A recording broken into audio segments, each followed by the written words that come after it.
we're going to talk about some Halo Infinite Team Slayer tips on how to be a better teammate, get less deaths, get more kills, and win your fights. The first thing I want to talk about is do not sprint throughout the whole match. You want to avoid sprinting as much as you possibly can, because it's one of those things where it's just going to keep you from getting that first shot off on your opponent. It's going to kind of make you susceptible to lose every single battle because it takes some time for you to pull up your gun. Second thing, don't jump around, especially in open areas. The only reason you want to be jumping is to jump around the corner, just in case an enemy is holding down that corner and you want to get that advantage to where you want to get the advantage on the guy. Basically, you want to be able to jump the corner, jump over the crosshair, so they have to move their aim, so their aim becomes terrible, and you have that upper advantage whenever you are going against somebody around the corner. Next thing, you want to assume that there's an enemy around every single corner that you are coming up against. Always try to aim your crosshairs on the edge of the corner so you get that first shot off as much as possible, along with walking and not sprinting. That way you already have your gun up and already aimed. Only reasons you'll want to jump again are to jump around the corner, jump over your enemy's crosshair, or when you're in a 1v1 you can jump around to make yourself a harder target to hit. You just have to make sure that your aim is really good while you're jumping. You want to keep your crosshair on your enemy throughout the whole time. One way to practice that would be going into custom games and just practicing against bots. Line yourself up against like 8 bots and, you know, go ham, slay out. Use the BR, use some guns that you're not really comfortable with, and get yourself comfortable and use all those tips together instead of going into a matchmaking game and having to wait 5 seconds, 8 seconds to respawn. In custom games you get to make yourself instant respawn, which is huge, and it just makes the game flow a lot faster for you to be able to train and get better. Next thing I want to talk about is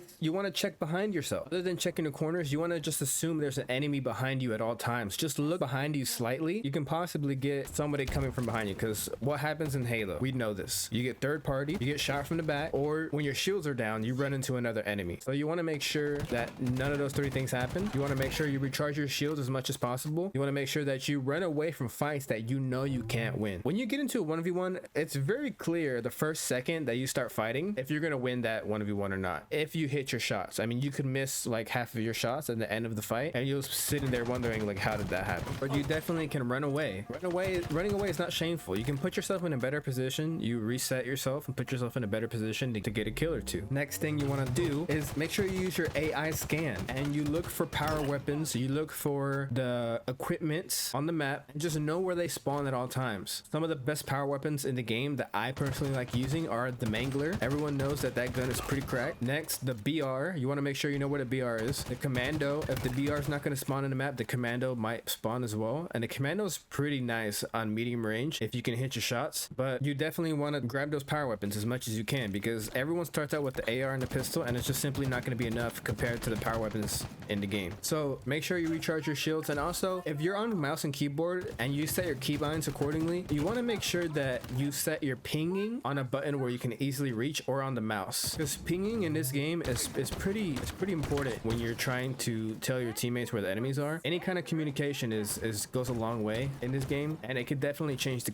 tide of the game if your teammates are well aware of what you're pinging, who you're pinging, and where they are positionally on the map. Now, keeping all that in mind, I know it's a lot to keep in mind, but honestly it's really not. Once you get to playing this game, and if you've been playing Halo for a while, then you should already know a lot of these things. Running was introduced in Halo 4, I believe. It wasn't even in Halo 3, 2, or 1. So running is just another way for you to die faster. It doesn't benefit you at all. Unless you're in a big open world, big team battle map, then yes, run.